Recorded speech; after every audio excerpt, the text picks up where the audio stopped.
Here I am in my fabulously decorated Havana hotel room, and I want to talk to you about money. Cuban money, pesos. Cuba has two currencies, the Cuban peso and the convertible peso.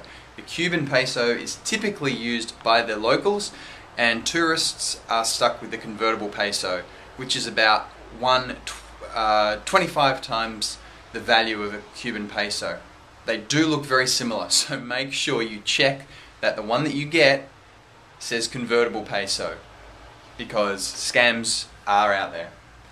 Now this is the Cuba Convertible Peso, a single. I've done a lot of traveling and you don't see too many denominations of 3. Pesos.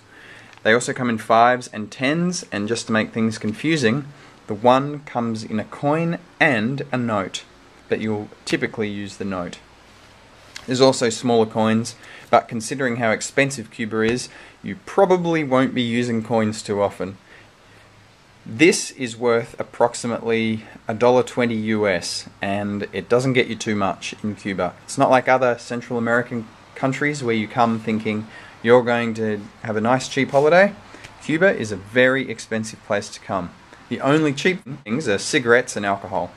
When you come to Cuba, make sure you go to the Caldeca or foreign exchange at the airport. There are 2 of them. The lines are always long, but it is by far the easiest place to change your money.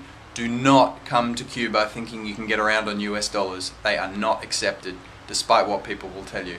That was phased out in 2004, and no one will take them. The best currency to come to Cuba with is euro or pound, and then you can just change them at the airport. Australian dollars are not accepted, so either bring in some US dollars or try and get some euros.